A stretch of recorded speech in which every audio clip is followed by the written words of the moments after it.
오늘은 아브라함의 이야기입니다. 아브라함을 우리는 믿음의 조상이라고 하는데 정말 그는 믿음의 조상입니다. 어떤 믿음의 조상인지 한번 살펴보겠습니다. 이 표는 제가 홈페이지에 우리 또 올려놓을 테니까 한번 참고하시면 참 좋을 것 같아요. 아담부터 해가지고 저 애굽까지 요셉까지 이렇게 나이 순으로 해서 태어난 연대들 쭉 해놨는데 참 이게 꼼꼼하게 제일 잘 돼 있는 것 같더라고요. 그래서 우리 노아 홍수 때부터 크게 화면을 확대해서 보면은 노아가 이제 600세에 홍수가 났는데 노아의 후손들 중에 셈과 함과 야벳이 있었지만 우리 성경에는 셈의 족보로 이렇게 계속 이어집니다. 그 말은 이제 하나님께서 셈을 통한 계속 하나님의 어떤 계보, 하나님의 기적들, 하나님의 백성들을 부르신 거죠. 노아의 10대 후손이 아브라함입니다.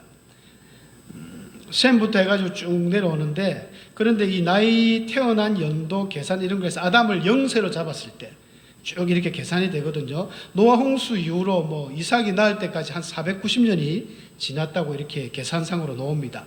아브라함이 태어날 당시만 해도 노아가 살아 계셨어요. 노아가 연대를 쭉 제가 빨간 선을 끈 걸 보면은 노아뿐 아니라 셈, 아르박사, 셀라, 에벨 뭐 거의 아브라함의 모든 그 윗대 선조들이 다 살아 있었습니다. 그런데 이제 야곱이 태어날 때쯤에는 셈과 셀라, 에벨 세 사람만 살아 있을 정도로 굉장히 좀 오래 살았죠. 어느 정도 살았지만은 이 에벨 밑으로 벨렉 시대 때부터 이 벨렉의 이제 바벨탑 사건이 나옵니다. 그래서 10장에 보면 벨렉 그때의 천하가 세상이 나뉘어졌다라는 표현이 나오거든요. 그래서 벨렉 때부터 급격하게 인간의 수명도 점점 단축되는 것을 볼 수 있습니다. 그리고 이제 아브라함을 이해하기 이전에 아브라함의 그 아버지 데라의 그 족보를 우리가 한번 살펴봐야 되는데, 데라의 3명의 아들이 있었습니다. 아브라함과 나홀, 하란, 3형제인데 아브라함이 제일 장남인 것 같아요. 데라가 70세에 세 아들을 낳았는데 성경에는 마치 꼭 쌍둥이처럼 3명을 낳았다고 하니까 뭐 동시에 낳은 것 같지는 않고요. 이렇게 아이들을 낳았는데, 하란은 좀 일찍 결혼을 했는지 롯과 밀과 이스가가 이렇게 자녀가 있었습니다. 하지만 하란이 제일 먼저 죽습니다. 하란이 사람 이름입니다. 하란 땅도 있는데 하란은 데라의 그 막내 아들인데 성경에 보니까 그 11장 그 27절에 보면 나오거든요. 하란은 우르에서 태어나가지고 자기가 우르가 고향이라고 이야기합니다. 고향 갈대아인의 우르에서 죽었더라 이렇게 나와요. 그러면 데라하고 아브람, 나홀은 고향은 우르가 아닙니다. 우르라는 것은 갈대아 우르를 이야기하기 때문에 성경에 나오는 갈대아는 갈대아인 아니면 저 바벨론, 니무롯이 있었던 시날, 평지 다 그 같은 동네입니다. 좀 중근동 지역에서 우상이 많았던 그 지역을 말하죠. 지난주 말씀드렸던 니무롯과 세미라미스 같은 우상이 출발했던 그런 곳이 바로 이 우르입니다. 무슨 이유에서인지 몰라도 데라와의 식구들을 데리고 데라가 우르에 가서 살았다는 거예요. 거기서 하란이 태어났으니까. 근데 하란은 좀 일찍 죽었어요. 일찍 죽음으로 인해 가지고 그 다음 이제 쭉 아브라함과 나홀이 결혼한 이야기가 나오는데, 이 밀가는 하란의 딸이고 이렇게 결혼을 했습니다. 아브라함이 이제 가나안 땅을 가고 소명을 받는 나이가 75세예요. 여태까지만 해도 아브라함은 자식이 없었습니다. 근데 다른 뭐 형제들은 이미 자식들이 많았어요. 아브라함만 자식이 없었습니다. 다 조카들이 이렇게 많이 생기는데 왜 없었을까요? 어떤 분은 이렇게 이야기를 합니다. 사라가 왜 자녀가 없었을까? 왜냐하면 데라가 지냈던 하란 땅이나 갈대아 우르라나 이 모든 땅들이 우상이 너무 많았어요. 타락한 도시거든요. 우리는 성경에 소돔 고모라만 아주 타락한 도시로 보는데 그렇지 않습니다. 거의 다 그 시대가 많이 타락한 시대이기 때문에 악한 도시가 많았어요. 그래서 어떤 목사님은 사라가 일찍 애를 낳았으면 분명히 그 세상의 안 좋은 문명을 받아들여가지고 그도 타락했을 것이다. 그래서 하나님이 사라를 애를 못 낳게 해가지고 불러내어서 완전히 딴 곳에서 가나안 땅에서 새롭게 믿음을 시작한 건 아닌가, 굉장히 신빙성 있는 이야기 같더라고요. 그래서 100세에 드디어 이삭을 놓습니다. 이삭을 놓고 리브가와 결혼해서 에서와 야곱을 놓고 이제 여기까지는 여러분들이 아시죠? 아브라함의 그 이동 경로를 지도를 통해서 살펴보면, 우르에서 출발했다. 우리 성경에 등장하는 것은 우르에서 출발해서 하란으로 왔고 하란에서 가나안 땅으로 온 것으로 기록되어져 있습니다. 하지만 하란은 아버지 데라나 아브람 그리고 나홀까지는 고향인 것 같아요. 근데 무슨 이유에서인지 우르로 갔단 말이죠. 우르로. 왜 갔을까요? 여기서는 성경에 나오는 이야기가 아니니까 추정할 수밖에 없습니다. 또 역사적인 이런 역사가들의 이야기도 있고 전성들도 있고 들어보면 우상 장사를 하러 간 거예요. 아버지 데라가. 하란도 이 옛 아수르의 수도를 할 정도로 굉장히 번창한 도시면서도 우상이 득실거린 곳이거든요. 여러분이 노아 홍수 이후로 아브라함까지 아까 490년 정도, 약 400년, 500년이 흐른 시간 동안에 또 백성들이 굉장히 타락을 했습니다. 왜 그렇게 인간들이 잘 타락을 하는지, 노아 홍수 일으킬 때도 하나님이 사람들이 보니까 어릴 때부터 생각이 악하고 자기 권력으로 자기 눈에 좋아하는 모든 여자로 아내를 삼고 이런 것들을 너무 하나님을 안 섬기고 우상을 섬기다 보니까 물로 심판을 했는데, 인간은 또 한 400~500년 지나니까 또 똑같은 일을 답습을 하더라는 거예요. 우상을 섬기고 타락하고, 심지어 아브라함의 아버지 데라, 이 셈의 거룩한 족보의 구대손인 데라까지 우상을 팔러 갔다는 거예요. 우르의 땅에 우상을 막 팔고 있으니까 그때는 아브라함이 좀 어렸겠죠. 어린 나이인데 전성에는 그런 이야기들이 있습니다. 요세푸스는 그런 이야기도 했다 그래요. 아버지 한 날 나갔을 때 우상 파는 우상을 다 부숴버린 거죠. 때려 부숴버려가지고 아버지가 돌아오니까 이 우상이 다 부서졌다. 이게 웬일이냐 하니까 아브라함이 거짓말을 합니다. 아버지 나간 동안에 우상 저거들끼리 막 싸워가지고 막 치고받고 해서 우상이 다 부서졌습니다. 야 임마, 그 말도 못하는 우상이 무슨 그런 일을 하냐. 그렇게 핀잔을 줄 때에 아버지, 그러니까 우리 이런 거 말을 하냐고, 돌아갑시다. 그런 이야기를 했다 그래요. 그래서 그런 이유인지 몰라도 하여간 자기 막내 하란이 죽었어요. 왜 죽었는지 성경에 설명이 없으니까 알 수는 없지만, 하란도 죽고 장사도 안 되고 여차저차해서 돌아가자 할 때 12장 31절에 데라가 그런 말을 합니다. 가나안 땅으로 가고자 했더니, 가나안 땅으로 3번 지역으로 바로 가려고 했는데 무슨 이유인지 가다가 하란으로 빠져버렸어요. 다시 고향이 좋았던지 고향으로 들어가 버렸습니다. 다 식구들이 다 갔죠.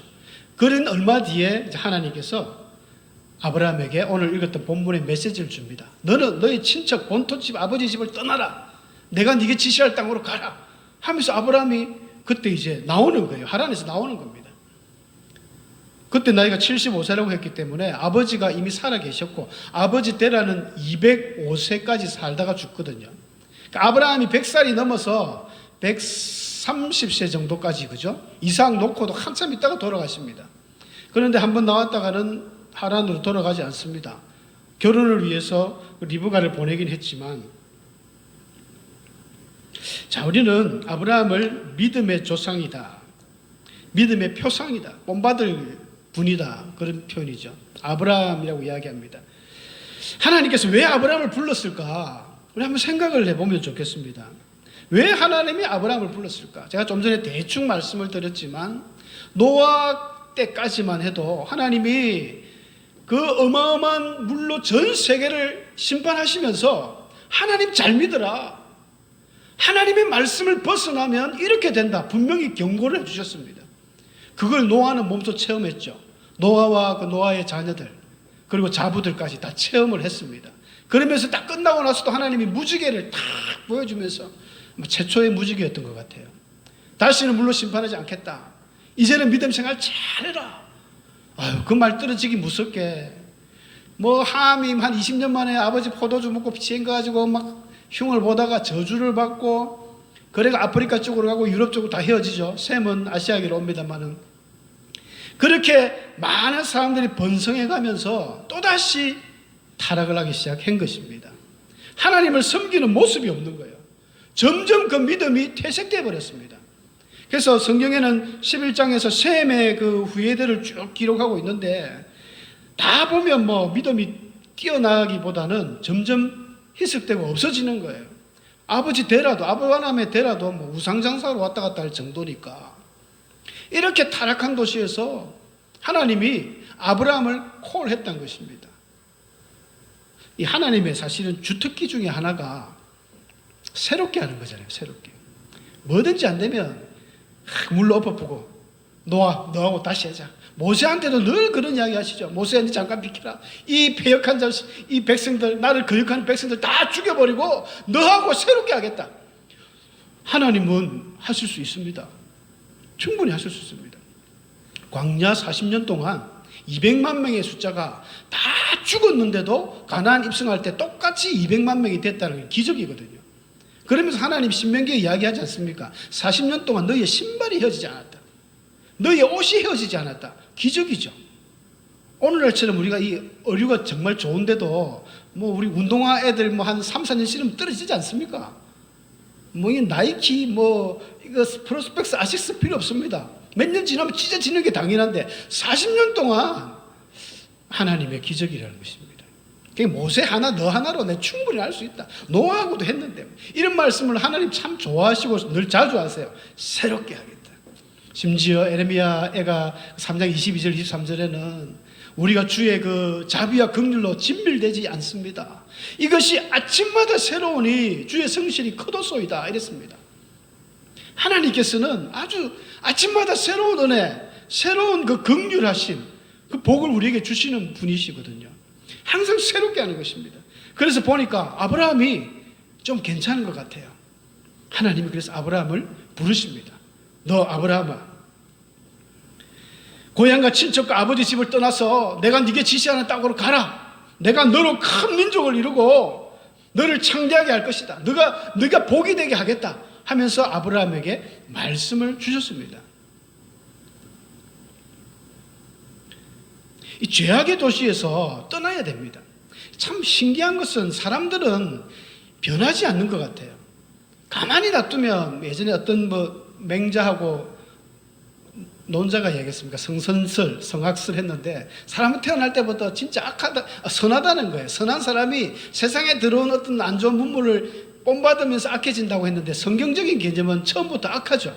악한 사람이 하나님의 말씀과 하나님의 만남으로 그나마 선하게 변화되어 가는 것입니다. 가만히 놔두면 우리 유치원에 가면 애들끼리 그렇게 맑고 맑은 그 눈동자, 욕심 없을 것 같고 그 진짜 천사 같은 아이들이 저거들끼리 막 찌뜯고 싸웁니다. 이건 내 거야, 네 거야 하면서 막 별거 안 가지고 가만히 보면 무슨 지우개 가지고 싸우고 분필 뭐 그 크레용 또 뭡니까 뭐 파스텔 같은 이런 거 가지고 별거 아닌 거 가지고 색종이 가지고 이거 내 거야 하면서 싸우는 거 보면 참 인간이 악하다 이거 알 수가 있습니다. 그래서 홍수 끝나고 500년이 넘어가기 전, 400년이 넘어가기 전부터 또 똑같이 타락해버리는 참 하나님은 언제나 고민이에요. 고민. 야, 이놈들이 좀 하나님 잘 섬기고 하나님 잘 믿어주면 좋겠는데 금방 돌아서면 진짜 화장실 갈 때 마음 나올 때 마음 틀리다고. 인간이 그런 것 같아요. 그래서 하나님은 성경 속에 보면 하나님이 언제나 답답해 하십니다. 울고 계세요. 눈물을 흘리고 진짜 속이 타는 것입니다. 이사야서 1장에 보면 하나님이 오죽 답답했으면 하늘이여 들으라, 땅이여 귀를 기울이라. 내가 자식을 양육했거늘 그들이 나를 거역하였도다. 소도 그 임자를 알고 나귀도 그 자신의 그 주인의 구유를 아는데 이 오직 이스라엘 내 백성은 나를 알지 못하고 깨닫지도 못한다. 가슴을 치고 통탄합니다. 우리의 모습 같지 않습니까? 돌았으면 또 하나님 앞에 범죄하고 하나님의 성령을 근심케 하는 우리들 모습인 것 같아요. 그러나 하나님 아까 말씀드렸듯이 새롭게 하십니다. 가만히 두지 않습니다. 또 아브라함 한 사람을 택해서 너로 새로운 민족을 진짜 하나님만을 섬기는 하나님 최고의 믿음을 그 계보를 이루고 싶은 거예요. 하나님이 불러내신 거죠.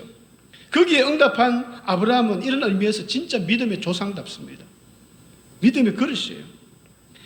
그리고 중요한 것은 아브라함이 거기 계속 있으면 아브라함도 타락합니다. 떠나라는 거예요. 너 제약의 그 순간 그 제약의 도시를 떠나라. 저 오른쪽 그림은 그 소돔 고모라 성이 멸할 때 그 롯과 롯의 그 가정 두 딸과 롯의 처는 저 멀거미 보다가 소음기둥이 되어버렸죠. 떠나야 됩니다. 혹시 여러분들 아직 사로잡고 있는 제약의 그런 썬뿌리들, 자꾸만 신앙을 방해하는 뭔가가 있다면 과감하게 떠나 나오셔야 됩니다. 나와야 돼요. 안 나오면은 해결이 되지 않습니다. 계속 우리를 올가맵니다. 이 마귀의 그 정말 이 끈질긴 마귀의 그 유혹, 미혹, 공격은 예수님의 능력, 십자가 보혈이 아니면 이길 수가 없습니다. 그래서 우리는 나와야 되고 믿음의 자리, 은혜의 자리로 나와야 됩니다. 밑에 예쁜 우리 교회가 있는데 또 참 오예배 찬양하는 모습 나오셔야 됩니다. 우리가 마음만 먹으면 요즘 시대에는 얼마든지 은혜를 접할 수 있는 무수한 방법이 있습니다. 조그만 핸드폰 안에 온갖 유혹의 거리도 많지만 은혜의 거리도 굉장히 많습니다. 우리 교회는 공동체 또 성경 읽기를 하죠. 그걸 볼 수도 있고 조금만 검색하면 바로 좀 은혜스러운 설교들도 많고요. 찬양도 24시간 흘러나옵니다. 그런 거 하면은 마음만 먹으면 얼마든지 은혜의 자리에 들어갈 수가 있거든요. 아이들이 참 불쌍하죠. 맨날 앉아서 하는 게 뭡니까? 오락밖에 안 하거든요. 야, 이 좋은 도구로 오락만 하다니. 컴퓨터도 마찬가지입니다. 지식의 보고 아닙니까? 인터넷은 막 어마어마한 늘렸습니다. 좋은 것들을 마음만 먹으면 얼마든지 은혜의 자리에 나아갈 수 있는데 안 한다는 것입니다. 이런 의미에서 우리 아브라함은 정말 믿음의 조상으로서 믿음의 우리가 본받을 그릇입니다. 아브라함처럼 믿음의 자리로 나아갈 수 있도록 그런 우리의 믿음이 되길 바랍니다. 그리고 아브라함은 또한 순종의 표상입니다. 순종. 여러분, 아브라함은 정말 순종의 대명사죠. 아브라함만큼 순종을 잘했던 분이 없는 것 같아요. 하나님께서 떠나라 할 때 단번에 순종합니다. 앞뒤 재지를 않았어요. 가나안 땅에 갈 때에 얻게 될 순이익은 얼마며 손실은 얼마인가 이런 거 따지지 않았습니다. 진짜 묻지도 따지지도 않고 하나님 가라 하실 때 바로 간 거예요. 어떤 불평이나 어떤 요구 조건도 없습니다. 성경에 보니까 그냥 가라 할 때 아브라함이 간 거예요. 대단하지 않습니까? 여러분, 순종은 훈련을 해야 됩니다. 순종이라는 것은 어느 날 갑자기 뚝 떨어져 가지고 기도 많이 한다고 순종이 생길까요? 절대 생기지 않습니다. 순종은 훈련이 필요합니다. 노력해야 됩니다. 특히 집에서 어린아이가 자녀 교육을 받으면서 부모님에게 순종하는 훈련, 때로는 아버지한테, 엄한 아버지한테, 어머니한테 좀 자기가 이해가 안 되는 그런 요구사항을 했을 때도 순종함이 필요합니다.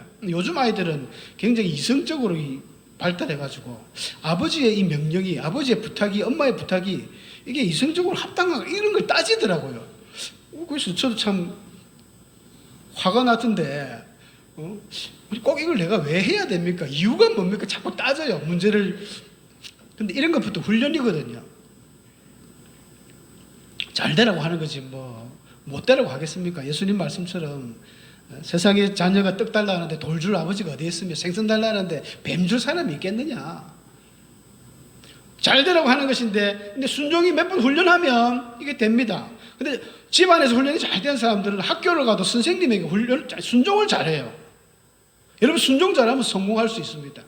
선생님들이 보니까 야, 쟤는 참 애가 착하고 순종을 잘하고 야 그릇이 됐다 이러죠. 근데 어떤 애들 시키면 싫어요. 제가 왜 그걸 해야 돼요? 선생님 제가 하면 되지 저는 못해요.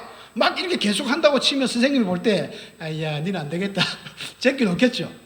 그런 애들이 커서 대학을 가고 직장을 가면 직장 상사들한테도 잘합니다. 순종 잘해요. 여러분, 우리는 꼭 하나님 말씀에만 순종하고 세상 사람들에게 순종 안 해도 된다, 그런 법이 어디 있습니까? 눈에 보이지 않는 하나님은 눈에 보이는 걸 잘하는 사람을 일단 하나님은 뽑습니다. 그런 자들이 교회에서도 순종을 잘합니다. 목사님이 부탁을 할 때 좀 힘들죠. 하기 싫죠. 그렇지만 이 순종이 훈련이 된 사람들은 아브라함처럼 하는 거예요. 이게 안 된 사람들은 자꾸 따집니다. 막 입이 계속 나오죠. 왜 이걸 내가 해야 됩니까?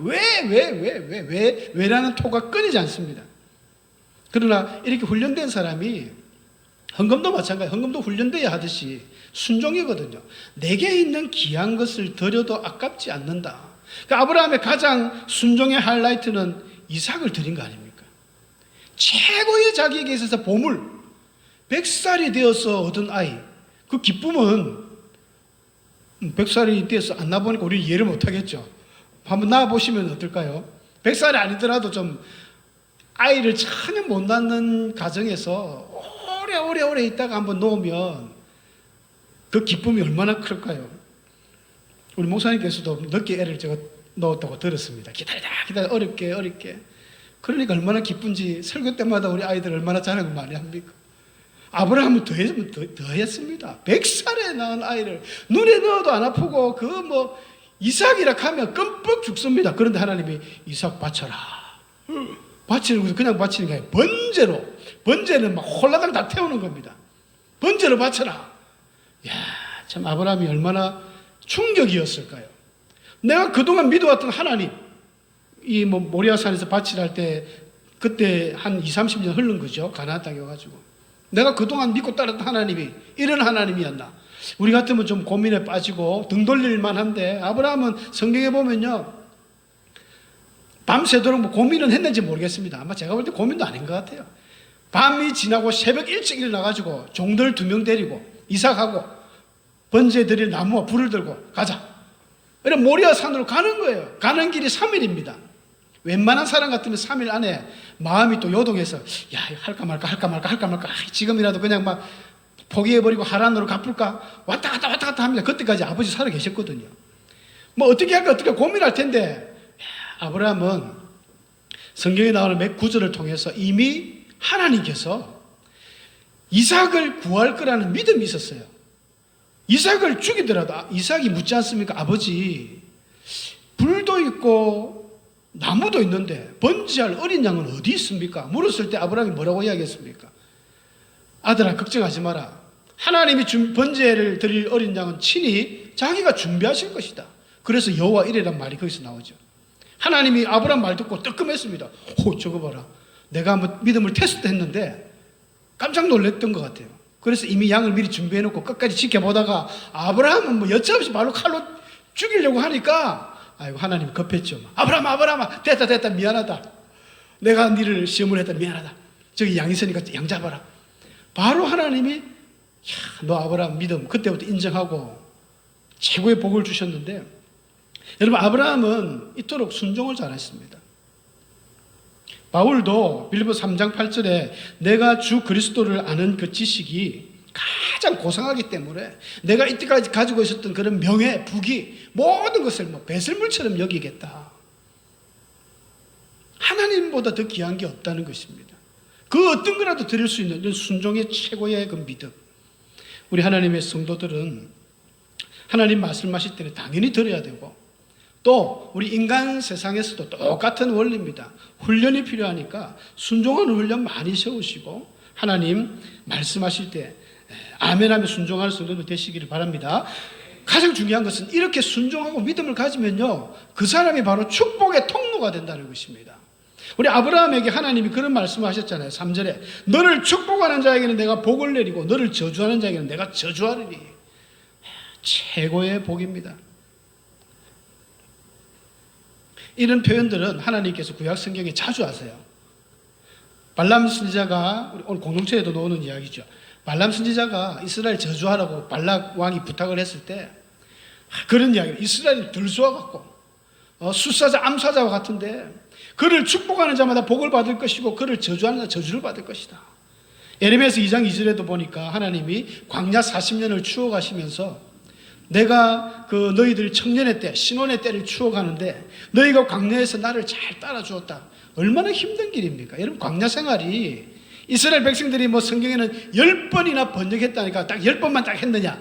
그런 표현은 아니겠죠. 무수하게 하나님 앞에 불평불만을 했습니다. 근데 그 길이 성지순례를 다녀온 목사님들 이야기는 10번 불평한 건 불평도 아니래요.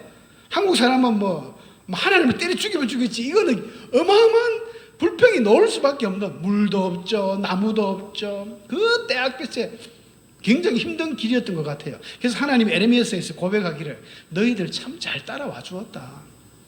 내가 그때만 해도 그를 삼키는 이스라엘 백성들을 삼키고 까불고 이스라엘 공격하는 사람은 내가 가만히 안 놔뒀다는 거예요. 막 재앙을 주고 그만큼 하나님이 하나님의 백성들을 지키신다는 거죠. 하나님의 자녀들을 지키시고 우리를 축복하는 사람에게 축복을 주고 우리를 저주하는 자에게는 하나님이 가만히 안 있는 이런 하나님, 이 능력의 하나님이 저와 여러분의 하나님입니다. 축복의 통로인 거예요.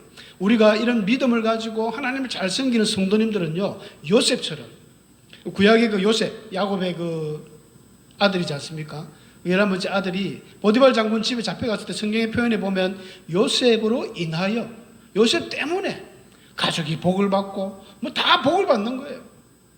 사랑하는 성도 여러분들이 있는 곳에 바로 여러분 자신 때문에, 여러분 때문에 하나님 그 주의를 복 주시는 겁니다. 이런 우리 믿음의 성도들이 될 수 있습니다. 아무리 오늘 바로 이 시간 이전까지 내가 어떠한 삶을 살았더라도 중요하지 않습니다. 하나님은 새롭게 이 시간 다시 새로운 마음을 먹고 하나님 다시 하겠습니다. 그동안 하나님 저 엉망으로 살았습니다. 믿음도 뭐 생활도 말투도 행동도 엉망이었지만 오늘 다시 하겠습니다. 여러분 그 마음 먹는 그 순간 하나님이 역사하십니다. 그 순간에 하나님이 기적을 베푸셔서 우리를 축복의 통로로 세워주신다는 겁니다. 이 얼마나 큰 은혜입니까? 역사적으로 하나님께서는 한 사람을 찾고 있습니다. 노아와 같은 당대의 의인이 있으니까 하나님이 노아를 통해서 새롭게 일하셨습니다. 아브라함 같은 인물이 있으니까 하나님이 새롭게 일하셨습니다. 사무엘 같은, 다윗 같은, 에스라, 느헤미야 같은 이런 훌륭한 믿음의 인물들이 나올 때마다 하나님이 그를 통해서 새롭게 일을 시작하셨습니다. 새 일을 행하셨습니다. 기독교 역사적으로도 1517년 마르틴 루터가 그 종교개혁을 할 때 루터 같은 인물이 하나 나오니까 세계적인 종교개혁이라는 그 어마어마한 그 대물결을 하나님이 시작하신 것입니다. 영국이 그렇게 타락했을 때 요한 웨슬레 같은 그런 인물이 나와가지고 기도운동을 시작하고 하니까 영국이 변화된 거예요. 조나단 에드워드 같은 사람이 미국의 그 놀라운 부흥을 일으키면서 그 부흥에 또 힘을 받아 D.L. 무디 같은 이런 훌륭한 부흥사들이 그렇게 기도하고 미국의 대각성 영적 운동이 일어난 것 때문에 오늘날 미국이 존재하는 거 아닙니까? 우리나라도 뭐 주기철 손양호 목사님 같은 훌륭한 목사님들이 있었기에 오늘까지 우리 대한민국이 전 세계에 지금 최고의 기독교 선교사를 파송하는 나라로 칭송받고 있지만 이제 앞으로 어떻게 할 것인가? 그런 믿음의 주인공이 앞으로 이제 누가 나올 것인가? 우리 무지개 전원교회에서 그런 성도들 나오기를 축복합니다. 할 수 있습니다. 하나님 앞에 그런 인정받고 믿음으로 새롭게 마음 먹고 나간다면 하나님이 반드시 그를 통하여 그 한 사람을 통해서라도 우리 교회를 일으키십니다. 부흥시키십니다. 밀양을 변화시키고 한국을 변화시켜 나가는 그런 놀라운 기적이 일어날 줄로 믿습니다. 우리 함께 기도하겠습니다.